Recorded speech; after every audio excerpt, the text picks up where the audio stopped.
오늘은 벌써 예수님 비유 두 번째 말씀이에요. 두 번째 말씀인데 가라지 비유입니다. 이것도 농사와 관련된 비유인데요. 간단하게 제가 요약해 보겠습니다. 좋은 씨를 밭에 뿌린 사람이 있었어요. 근데 원수가 아무도 모르게 와가지고 가라지 씨를 거기다가 뿌리고 간 겁니다. 싹이 나고 결실할 때쯤 돼 보니까 가라지가 보이는 겁니다. 이걸 보고 종들이 와서 주인에게 말합니다. 가라지를 뽑아버릴까요?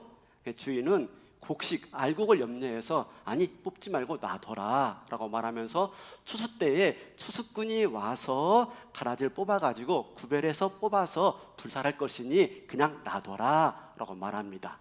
이게 비유의 전부예요. 간단하죠? 간단하지만 복잡합니다. 왜냐하면 저는 어릴 적에 이 비유의 말씀 듣고 좀 헷갈렸어요. 혼동되었어요. 오해가 많았어요. 뭐냐면 어떻게 그런 가라지와 알곡을 구분할 수 있지? 라고 하는 거였어요. 더 나가서 혹시 내가 가라지는 아닐까? 아니, 가라지를 넘어서 버러지는 아닐까? 고민했어요. 여러분 별로 공감 안 하시는데 여러분들 고민 안 하시죠? 그런 고민? 다 믿음이 좋으셔가지고 이런 저는 고민들이 많은 거예요. 그 비유에 대해서. 왜 그런가? 우리가 이 비유에 대한 잘못된 이해와 해석 때문에 그래요. 그럼 이런 비유에 대해서, 이 비유에 대해서, 가라지 비유에 대해서 잘못된 오해와 잘못된 해석들이 어떤 게 있는가? 제가 한 세 가지를 정해봤어요. 첫 번째, 교회 내에 두 종류의 사람이 있다는 거예요. 대표적인 오해죠. 교회 내에 두 종류의 사람이 있다는 거예요. 알곡 같은 성도가 있는 반면에 가라지와 같은 성도가 있다. 지금은 잘 구분되지 않지만 심판 때는 반드시 구분될 것이다 라고 하는 거예요. 그래서 이것 때문에요, 이 말씀 때문에, 이런 해석 때문에 어떤 안타까운 일들이 발생하냐면 자기와 신앙적으로 조금 다르고 자기와 신앙 카라가 조금 다르면 상대방에 대해서요 가라지다 라고 판단해버립니다. 오늘 몰아세우고요 정죄해버립니다. 이것이 교회사적으로 아주 심각한 많은 문제를 일으켰어요. 종교 전쟁이 일어났고요, 수많은 사람들이 피를 흘리는 안타까운 일들이 발생했어요. 근데 이것은 단지 교회사적으로만 문제가 아니에요. 지금도 마찬가지예요. 지금도 교회 안에서 크고 작은 분쟁들이 일어나는데 처음에는요 서로 성도라고 부르면서 잘 지내던 사이였는데 어느 날 원수가 돼가지고요 서로를 판단하고 정죄하는 거예요. 나는 알곡인데 저것들은 가라지야. 미안합니다. 어디를 할지 모르겠네. 아니, 가라지야. 그죠? 네. 하고 하면 그러면서 서로 나눠져 가지고 예배도 따로 드리면서요. 나는 본당에서 예배 드리니까 본당파. 나는 교육관에서 예배 드리니까 교육관파로 나눠져서 싸우고 있는 거예요. 그러면서 저 가라지들을 빨리 우리 교회에서 뽑아버려야 돼. 라고 하면서 나서고 있는 거예요. 성경에 보면요 분명히 뭐라고 말합니까? 가라지를 뽑지 마라, 그만두어라 라고 말하고 있는데요, 판단하지도 말고 정죄하지도 말고 뽑아내지 마라 라고 말하고 있는데 그걸 뽑아내겠다고 난리를 치고 있는 게 오늘 우리의 현실이고 모습이다 라고 하는 거죠. 잘못된 오해 때문에. 두 번째는 뭐냐면 교회 내에서 종종 일어나는 불화와 갈등을 해결하는 방식으로 오늘 본문을 이해하는 거예요. 이게 뭡니까? 교회 안에도 알곡과 가라지가 늘 있는데, 그래서 교회 안에 문제가 늘 발생하는데 중요한 것은 그것에 대해서 시시비비 가리지 말고 그냥 덮어둬라. 예수님 오실 때 어차피 다 심판하실 테니까 지금은 그 가리지 말고 그냥 덮어둬라 라고 하면서요 그 책임 회피적인 말처럼 사용할 때가 많이 있어요. 물론 그 말이 틀린 말은 아니지만 이 비유가 그 진의는 아닙니다. 세 번째, 이 비유를요 종종 이단들이 자신들을 정당화시키는데 사용하곤 합니다. 이렇습니다. 자신들은 알곡인데 기성교단, 기성교회는 가라지라는 거예요. 누군지 감이 오시죠? 네. 그러면서 지금은 구분되지 않지만 추수 때가 되면 확연히 구분될 것이며 결국 불살라 져버리고 말 것이다. 그러니 그때가 오기 전에 그래도 기성교회 안에 알곡들이 있으니 빨리 그 알곡들을 곤란에 구원해 줘야 된다. 그러면서 추수꾼들을 보내요. 아시겠죠? 네. 몰라요? 어딘지? 그죠? 그래서 추수꾼들을 보내가지고 빨리 알곡들을 구원해야 된다라고 말하는 있어요. 혹시 우리 교회도 있을 수 있어요. 그 추수꾼들이 어디든지 와 있습니다. 주수꾼들이 와 있습니다. 그러면서 그렇게 말씀을 오해하고 있는 거예요. 이건 다 뭡니까? 가라지 비유에 대한 잘못된 이해 때문에 발생한 해석들이에요. 그러면 과연 예수님께서는 어떤 의도로 이 말씀을 하셨을까 하는 거죠. 여러분, 가라지 비유도요, 천국 비유예요. 천국에 대한 설명이에요. 24절 볼까요? 24절. 예수께서 그들 앞에 또 비유를 들어 이르시되 천국은 좋은 씨를 제밭에 뿌린 사람과 같으니. 천국은 하면서 이 비유의 말씀을 하고 있는데, 자, 그러면 왜 예수님께서 천국을 설명하는데 이런 비유로 말씀하셨을까? 그 이유가 무엇일까를 우리가 유추해 봐야 되는데, 우리 먼저 어디 보냐면 마태복음 11장 3절 보겠습니다. 예수께서 여짜오되 오실 그이가 당신이 오니까 우리가 다른 일을 기다리오리까. 지금 세례 요한이 감옥에 갇혀 있어요. 그러면서 자기 제자들을 예수님께 보낸 겁니다. 그래서 물어요. 오신다고 하신 메시아가 당신 맞습니까? 아니면 우리가 다른 메시아를 기다려야 됩니까? 라고 묻고 있는 거예요. 왜 그러냐면 세례 요한은 예수님이 메시아인 줄 알았어요. 요단강가에서 자기에게 세례 받았잖아요. 그죠? 그러면서 예수님이 하나님이 보내신 아들이며 장차 이 세상을 구원하러 오실 메시아인 줄 알았어요. 그런데 그런 예수님인 줄 알고 막 선포하고 소개하고 다녔는데 정작 지금 와 보니까 자기가 감옥에 갇혀서 보니까 아무런 변화가 없는 겁니다. 예수님이 메시아로 왔고 이 세상을 구원할 자로 왔다면 뭔가 달라져야 되는데 아무런 변화가 없는 거예요. 오히려 악이 더 득세하고 나쁜 사람들이 더 나쁜 짓 일삼고, 그런데 아무 일이 나지 않고 오히려 하나님 백성들이 더 고난당하고 핍박당하는 거예요. 그죠? 이게 뭘까? 세례요한 마음속에 고민스러운 겁니다. 아니, 예수님이 이 땅에 오시면, 메시아가 오면은 하나님 나라가 임할 것이고, 하나님 나라가 임하면 반드시 심판이 있을 것이고 종말이 있을 것인데 이게 왜 그렇지? 라고 오해가 되는 것입니다. 이것은 뭐냐면 당시 유대인들이 갖고 있는 메시아 사상 때문에 그래요. 종말의 때에 여호와 날이 임할 텐데 하나님이 오셔서 어떻게 해요? 죽정이는 불로, 그 다음에 알곡은 곡간에 드릴 것이다 라고 말씀하고 있는 것입니다. 그래서 악인들은 다 심판받을 것이고 하나님의 백성들은 다 회복되고 구원받을 것이다 라고 생각했던 것입니다. 그런데 지금 예수님 보니까요, 그래 보이질 않아요. 아니, 자기 처지만 보더라도 이해가 되지 않아요. 자기는 지금 감옥에 갇혀 있잖아요. 오늘 내일 죽을 줄도 몰라요. 그에 비해서 헤롯은요 승승장구하고 있고요, 악인이 득세하고 있고요, 오히려 하나님 말씀에 순종하며 정의와 공의를 따르는 사람들은요 더 핍박받고 죽을 지경에 있는 거예요. 그런 상황 가운데서 정말 오실 리가 당신 맞습니까? 당신이 정말 메시아 맞습니까? 당신이 가져올 그 하나님 나라와 그 종말이 맞습니까? 라고 묻고 있는 거예요. 여러분, 이것이 우리 고민 아닙니까? 예수님이 이 땅에 오셨는데 하나님 나라가 임했다고 하는데 왜 아직까지 이 땅에 고난과 아픔과 그리고 슬픔과 이별과 문제가 많은 거예요? 그 이유가 무엇이에요? 아니, 도대체 정의는 어디 있고 이렇게 불의가 판을 치고 있는 거예요? 그죠? 선하게 살려고 하면은 더 손해보고 더 고난당하고, 이게 뭐지? 고민스러운 거예요. 그래서 나온 노래가 있잖아요. 테스 형, 세상이 왜 이래? 그죠? 나훈아 씨가 부른 노래죠. 이건 진리예요, 진리. 대중가요가 아니라 진리예요, 진리. 제가 좀 읽어볼게요. 테스 형, 세상이 왜 이래? 왜 이렇게 힘들어? 소크라테스 형, 사랑은 또 왜 이래?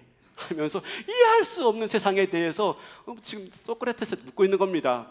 그건 잘못됐어요. 번지수가 잘못됐어요. 소크라테스가 아니라 예수님께 물어야죠. 그죠?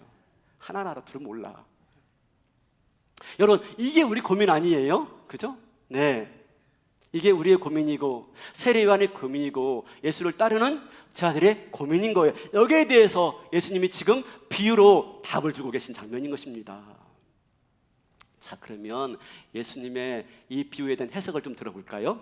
38절 이하에 보면은, 36절 이하에 보면은 자들이 또 물어요. 예수님, 이게 무슨 뜻이에요? 왜 비유로 말씀하셨어요? 라고 묻자 예수님이 차근차근 제 아들에게만 또 과외 공부 시켜줍니다. 자, 37절 볼까요? 대답하여 이르시되 좋은 씨를 뿌리는 이는 인자요. 자, 좋은 씨를 뿌리는 사람은 인자래요. 인자가 누구죠? 예수님 자신을 말하고 있는 거예요. 그리고 38절에 보니까 밭은 세상이요 좋은 씨는 천국의 아들들이요 가라지는 악한 자의 아들이요. 밭은 세상이랍니다. 예수님이 세상의 주인이세요. 근데 좋은 씨, 천국의 아들들을 이 세상 가운데 예수님이 뿌리신 거예요. 그러니까 뭐죠? 하나님 백성들을 모으신 거예요. 모아서 하나님의 통치 가운데 하나님 나라를 만들어가기 위해서 하나님 백성들을 모으신 거예요. 그러면 당연히 좋은 씨를 뿌렸으니까 좋은 곡식들이 나올 걸 예상했는데 문제가 발생한 것입니다. 무슨 문제가요? 나쁜 씨들이 자라고 있는 거예요. 악한 자들의 아들이 자라고 있는 거예요. 누가 뿌렸죠? 악한 마귀 사탄이 뿌린 겁니다. 그래서 이 땅 가운데 어떤 일이 발생합니까? 이 땅 가운데 하나님의 백성들만 있는 게 아니라 악한 자들의 아들들도 함께 더불어 살고 있는 거예요. 실제로 예수님 당시에 그런 일들이 있었다고 합니다. 자기가 싫어하는 사람이 있으면 그 밭에 몰래 가가지고 가라지 씨를 싹 뿌리고 온대요. 못됐죠? 그러면 난리 나는 겁니다. 너무 이제 곡식들이 자라지 못하고 어려워지는 것이죠. 그래서 로마에서 이걸 아예 딱 법으로 금지해가지고 그렇게 하면 안 된다라고 하고 아주 벌금형을 크게 내렸다고 합니다. 그렇게 가라지가 있는 걸 보고 종들이 와서 말합니다. 우리가 뽑을까요? 주인이 아니 그러지 마라 라고 말합니다. 왜냐하면 실제로 이 가라지와 알곡은 곡식은 잘 구분이 안 된대요. 그리고 더 나가서 어떤 문제가 있냐면 가라지가 알곡보다 뿌리를 내리는 속도가 빠르답니다. 그래서 같이 뿌렸는데 조금 늦게 뿌렸는데도 불구하고 가라지가 더 빨리 뿌리를 내린대요. 그러면 알곡은요 그 가라지의 뿌리 위에 뿌리를 내리는 거예요. 그러니까 얽혀 있는 거죠. 그래서 잘못해서 가라지를 뽑겠다고 딱 뽑아버리면 그만 곡식의 뿌리까지 뽑히고 마는 거예요. 그래서 뭐라고요? 추수 때까지 놔둬라 라고 말합니다. 그리고 추수꾼들이 그 가라지를 뽑아 불사르게 될 것이다 라고 말하는데요 39절에 이렇게 말합니다. 중요합니다. 가라지를 뿌린 원수는 마귀요 추수 때는 세상 끝이요 추수꾼은 천사들이니. 추수 때는 세상 끝이다 라고 말합니다. 그러니까 세상에 종말이 있다는 거죠. 종말. 그때는 추수꾼들을 보내서 천사를 보내서 하나님이 악인들을 골라내시고 심판하시는 그 종말의 때가 따로 있을 것을 말씀해 주고 있는 거예요. 여러분, 그러므로 이 비유는 뭐냐면요 하나님 나라에 대한 비유인데 어떤 비유를 말하고 있냐면 두 가지를 말하고 있어요. 두 가지. 지금 임한 하나님 나라의 모습을 보여주고 있고요 장차 임할 하나님 나라의 모습을 보여주고 있는 거예요. 그렇게 아무것도 모른 채 하시면 곤란합니다. 그죠? 뭐죠? 천국은 지금 임한 하나님의 천국은 그 밭에 곡식과 더불어서 가라지가 함께 있는 세상이라는 거예요. 근데 이걸로 끝나지 않고 반드시 세상 끝날이 있을 텐데 그때는 모든 것을 구분하시고 심판하시는 진짜 마지막 때가 올 것을 말씀해 주고 있는 것이죠. 그러므로 이 가라지 비유는요 무슨 비유냐면 하나님 나라를 잘 보여주는데 어떤 하나님 나라냐면 지금 이 현실 가운데 우리 삶 가운데 이 역사 가운데 들어와 있는 하나님 나라가 어떤 나라의 모습인지를 잘 보여주고 있는 거예요. 어떤 모습이에요? 가라지와 함께 있는 모습이에요. 악한 사람들과 함께 있는 것이고요 악한 사람들이 더 득세하는 것처럼 보이는 세상이에요.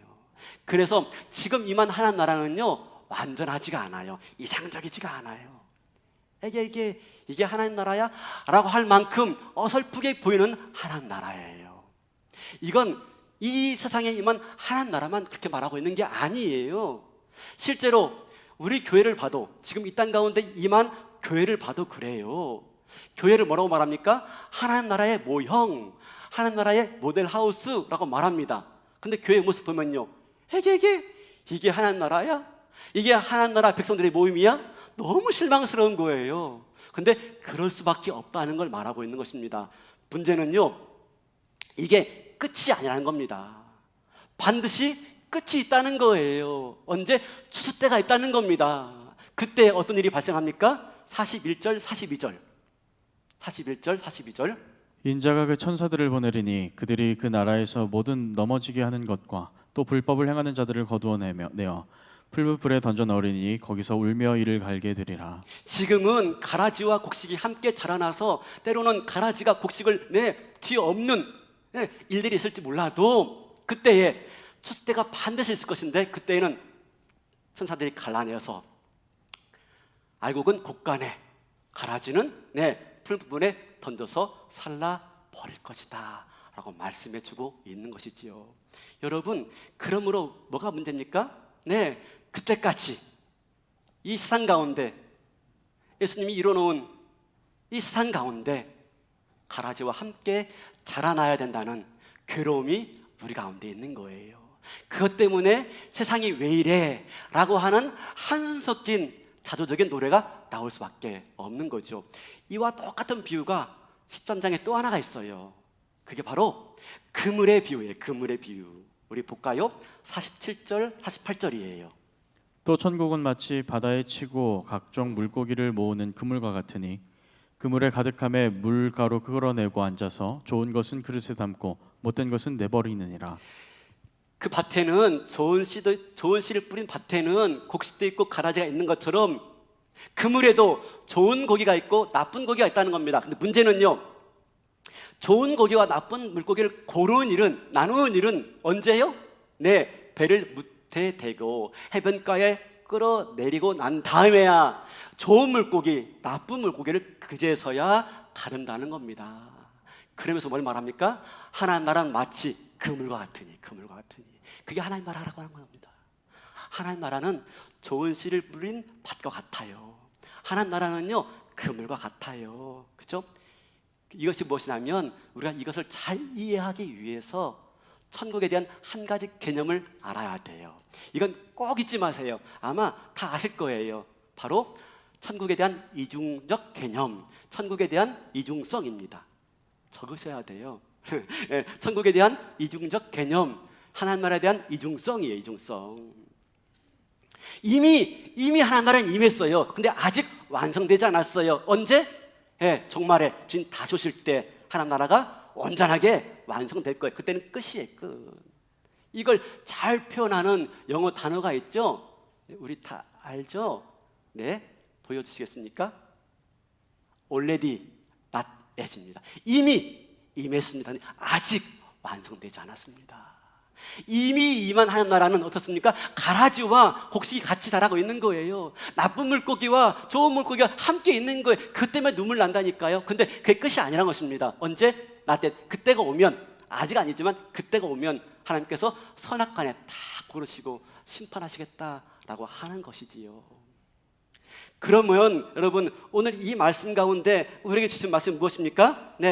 그런 가운데 고통스럽고 힘든 일이 있지만 어떡합니까? 잘 참고 견뎌야 된다라는 말씀인 것입니다. 마침내 그 나라가 올 테니까, 마침내 주님이 심판하실 날가 올 테니까 어떻게 해요? 그때까지 잘 참고 견디고 인내해야 된다라고 하는 것이지요. 지금은 화려하게 보이고, 지금 멋지게 보이고, 남부럽지 않아 보이고 승승장구한 것처럼 보인다 할지라도 하나님 반드시 추수 때에 가라지와 곡식을 가르고 좋은 물고기와 나쁜 물고기를 가르고 참 신자와 그렇지 않은 악한 사람들을 갈라낼 것이다 라고 말씀하고 있는 것이죠. 그래서요, 어떡합니까? 우리는 하나님 나라가 임했다고 하지만 여전히 악이 판을 치고 나쁜 놈들이 득세하는 이 세상을 보면서 실망하고 포기하고, 그래 뭐 나라고 별 수 있어? 그죠? 난 뭐 이렇게 유불나게 살 필요가 있어? 나도 적당히 타협하면서 그냥 더불어 살아가지 뭐 하면서 낙심하거나 타협하거나 이 믿음의 길들을 포기하지 말라는 겁니다. 왜? 그렇게 되어지면 나중에 때에 우리가 어떤 모습으로 서게 될지 모르는 거예요. 그죠? 그러므로 실망하지 말고 잘 견디면 마지막 때에 마침내 승리하게 되어지는 영광스러운 날이 올 거니까 잘 견뎌라 라고 말씀하고 있는 거예요. 두 번째, 또 중요한 건 뭐냐면 아직까지 추수 때가 오지 않았습니다. 그러면 우린 뭘 해야 됩니까? 추수 때가 올 때까지 잘 참고 견뎌야 되는데 그 잘 참고 견디는 모습이 뭘까요?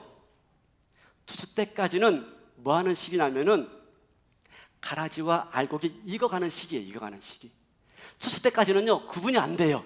어떤 게 알곡인지 어떤 게 가라지인지 구분 안 돼요. 근데 언제 구분돼요? 추수 때에 확 구분되어져요. 그때까지 알곡은 알곡으로 익어갑니다. 가라지는요 가라지로 익어가는 거예요. 마침내 추수 때가 되어지면 확연하게 눈에 띌 거예요. 그때까지 익어가는 시간, 이게 지금 우리가 살고 있는 시간이에요. 뭐라고요? 알곡은 알곡대로 익어가는 시간, 가라지는요 가라지대로 익어가는 시간인 거예요. 그래서 지금 이 시간 가운데 잘 구분이 안 돼요. 뭐가 진짜인지 뭐가 가짜인지. 진짜처럼 보이는데 가짜일 수가 있고 가짜처럼 보이는데 진짜일 수가 있는 거예요. 그래서 조심해야 돼요. 단정 지으면 안 돼요. 제가 목회하면서 한 가지 최근에 그렇구나 라고 하는 것을 제가 발견한 적이 있어요. 뭐냐면 성도에 대해서 목사가 보는 것과 성도에 대해서 성도가 보는 게 다르더라 하는 거예요. 그러니까 이제 목사들이 볼 때는요, 정말 그 성도 성실하고 참 열심히 하고 진짜 충성스러워라고 말하는데요, 그 잘 많이 합니다. 그런데 정작 성도들 사이에 들어가 보면요, 별로 평이 안 좋아. 놀랄 때가 많아요. 아니 왜 그분들에 대해서 그렇게 말하지? 뭐죠? 우리가 볼 때 진짜처럼 보이지만 가짜일 수가 있는 거예요. 우리가 볼 때 가짜인 줄 아는데 진짜 일 수 있는 것이죠. 왜요? 지금 자라고 있기 때문에. 그러므로 중요한 것은 지금 구분 안 되고 익어져 가는 거예요. 알곡은요 알곡대로 익어갑니다. 마침내 알곡이 익어가서 뭐가 되죠? 성화가 되는 거예요. 성화. 그리고 마침내 영화로운 백성으로 세워질 것이고요. 가라지는요 가라지로 익어갈 거예요. 마침내 눈에 띄어서 뽑히게 될 거예요.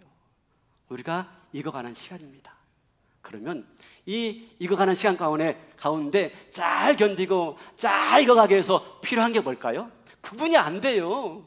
나도 내가 뭔지 몰라요. 내가 알곡인가 가라지인가 몰라요. 그러면 이 잘 익어가고 견뎌야 되는 시점에서 우리에게 필요한 게 뭘까요? 우리에게 필요한 게 뭘까요? 우리가 뭘 해야 될까요? 여러분, 그건 목사님 뻔하죠? 아니요, 그렇게 단순하게 보면 안 됩니다. 우리에게 필요한 것은요 생각하는 거예요. 생각하는 거. 이게 얼마나 중요한지 몰라요. 여러분, 전범 아십니까? 전범? 전쟁 범죄자, 그죠? 그 세계적인 전쟁 범죄자 재판이 1961년에 있었어요. 보여주시겠습니까? 제가 태어나기 전이라서 저는 안 보았지만 이게 생중계됐대요. 예루살렘에서 전쟁 범죄자였던 누구요? 아돌프 아이히만. 저기 요리 그쵸? 박스 안에 들어있는 사람이 아돌프 아이히만이에요. 이 아돌프 아이히만을 재판하는 전범 재판이 벌어진 거예요. 1961년도에. 근데 그가 누굽니까? 바로 홀로코스트, 유대인 학살을 일으켰던 바로 주범 아니겠습니까? 이 사람입니다. 아돌프 아이히만. 2차 대전 때 나치 수용소를 건설하고 수많은 사람들을 가스실로 보냈던 아주 악랄한 전범이에요. 근데 여러분, 이 아이히만이 평소에 어떤 모습인 줄 아십니까? 이런 모습이에요. 자기 아이를 안고 있는 이 자상한 아버지의 모습, 그죠? 악랄하게 유대인들을 학살했지만 매우 자상한 아버지였대요. 그리고요 훌륭한 가장이었답니다. 그리고 성실한 관료였대요. 이 아이히만이 이런 끔찍한 일을 저지를 줄 아무도 몰랐다고 합니다. 그리고 실제로 아이히만이 유대인들 그렇게 혐오한 적도 없었대요. 아무런 감정이 없는 거예요. 적대감도 없었습니다. 그런데 아이히만이 어떻게 이런 끔찍한 일들을 저지를 수 있었을까요? 재판에서 아이히만이 이렇게 말합니다. 나는 명령체계의 한 부분이었습니다. 나는 명령을 수행할 뿐이었습니다. 일개 관료로서 내려진 명령에 복종하는 것은 미덕이지 처벌할 죄목은 아닙니다 라고 하면서 자기를 변호하는 거예요. 그러니까 자기는 큰 톱니바퀴 속에 작은 톱니에 불과하다는 거예요. 조직의 일원으로서 부여받은 일을 성실하게 한 사람이지 내가 어떻게 유대인의 학살자 주범이 될 수 있느냐라고 항변한 겁니다.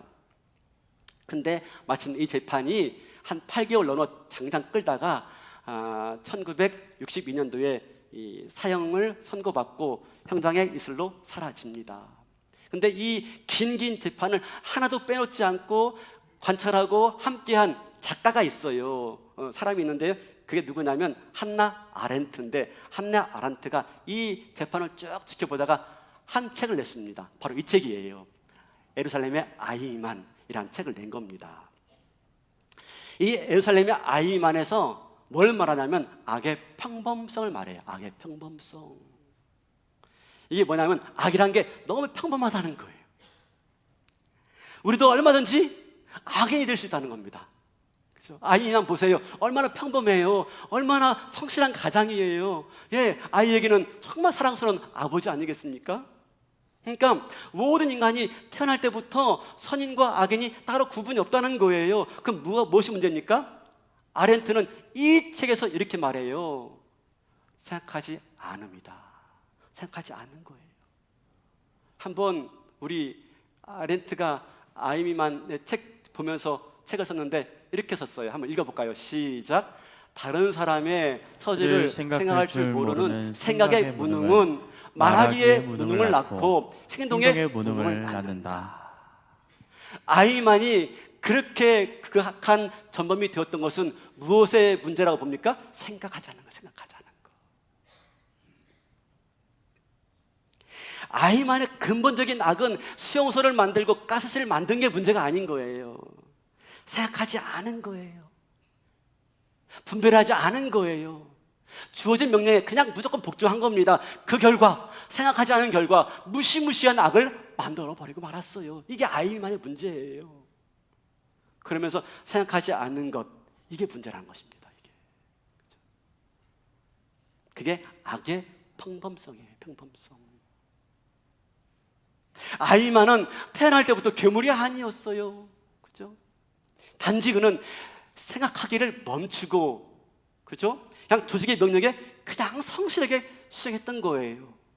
그러나 그것이 무시한 악을 만들어 낸 거예요. 남의 일이라고 말할 수가 없어요. 오늘날 우리는 우리 주변에서 얼마든지 그런 사람들 볼 수가 있어요. 그렇죠? 아이만 우리에게 매우 중요한 사실을 말씀해 주고 있는 것입니다. 아무리 평범한 사람이 할지라도, 그죠? 생각하지 않으면 극악한 사람이 될 수 있다는 거예요. 뭐예요? 네, 가라지와 알곡 구분이 안 돼요. 다 똑같아요. 다 똑같아. 평범해요. 평범해. 그런데 생각하지 않으면요, 생각하지 않으면 언제든지 내가 악의 자리에 가서 있게 되어지는 것입니다. 나도 모르는 사이에 악으로 자라나고 있는 거예요. 가라지로 익어가고 있는 거예요. 그래서 뭐라고 말합니까? 성경에서 이렇게 말하고 있는 것입니다. 로마서 12장 2절. 너희는 이 세대를 본받지 말고 오직 마음을 새롭게 함으로 변화를 받아 하나님의 선하시고 기뻐하시고 온전하신 뜻이 무엇인지 분별하도록 하라. 이 세대를 본받지 말고 다 한다고 다 따라하지 말고, 그죠? 하나님의 선하시고 기뻐하신 온전하신 뜻이 무엇인지 분별하라. 생각하라. 생각하라. 그죠? 나는 누구인가? 그죠? 내가 할 수 있는 일이 있고 내가 하지 못할 일이 무엇인가? 정말 주님이 다 한다 하더라도, 모두가 다 한다 하더라도 정말 주님이 기뻐하시는 일이 무엇이고 정말 주님이 원하지 않는 일이 무엇인가? 그죠? 내가 톱니바퀴 하나가 아닌 것이죠. 우리는요, 하나님의 백성이고 자녀예요. 그러면 하나님이 원하시고 바라시는 일들을 해야 되는 것이죠. 그러기 위해서 뭐 하래요? 분별하래요. 생각해래요. 생각하래요. 그렇지 않으면 뭘로 익어간다고요? 똑같았다니까요. 표가 안 난다니까요. 근데 생각하지 않으면 나도 모르는 사이에 가라지로 익어가 있는 거예요. 가라지로. 사랑하는 성도 여러분, 지금 내가 가라지인가, 지금 내가 알곡인가, 여러분 그거 따지지 마세요. 우리한테는요 그걸 구분할 수 있는 능력도 권한도 없어요. 중요한 건 무엇입니까? 네, 딱 한 가지. 내가 생각하는 거. 그죠? 정말 하나님이 기뻐하시는 게 무엇인지, 그죠? 나한테 오늘 원하시는 것이 무엇인지. 세상은 그럴 겁니다. 야, 너 아무 생각하지 마. 그냥 내가 하란 대로만 해. 그죠? 세상은 오늘 또 우리한테 말합니다. 야, 너 아무 생각하지 마야. 너는 내가 하라는 대로, 명령하는 대로 하기만 하면 돼. 근데 그게 아니란 것입니다. 다른 사람의 처지 생각하래요. 그죠? 내 양심의 소리가 무슨 소리인지 생각하래요. 그죠? 하나님 말씀, 예수님의 가르침이 무엇인지, 이 세상의 가르침과 어떻게 다른지 분별하래요. 마침내 그렇게 분별하며 생각하며 살아갈 때 어느 순간 이 모든 것들이 확연하게 구분되어진 때가 올 것이다 라고 말하고 있어요. 그때는 언제입니까? 개인적인 종말이든지 역사적인 종말이든지 모든 것이 확연 구분되어진 때가 있을 것이며, 그때에 의인은 어떻게 됩니까? 예, 생각하며 죄 뜻을 분별하며 그렇게 살아온 사람은 어떻게 될까요? 이렇게 말하죠. 마태복음 13장 43절 마지막에 이렇게 말합니다. 다 같이 읽어볼까요? 시작. 그때의 의인들은 자기 아버지 나라에서 해와 같이 빛나리라. 귀 있는 자는 들으라. 아멘입니까? 귀 있는 자는 제발 좀 들어라. 그죠? 귀만 있다고 다가 아니라 제발 좀 들어라. 생각하라. 똑같은 거는 생각 좀 하고 잘 유념하라. 그리고 의인은 아버지 집에서 해와 같이 빛날 거니까 오늘도 생각하면서 분별하면서 아름답게 하나님의 곡식으로 익어가라 라고 말씀하고 있습니다. 힘들고 어려운 세상이지만 잘 견뎌내시고요, 생각 가운데 아름답게 익어가 주께 영광스러운 모습으로 서게 되어지는 저와 여러분 다 되시기를 주님의 이름으로 축원합니다.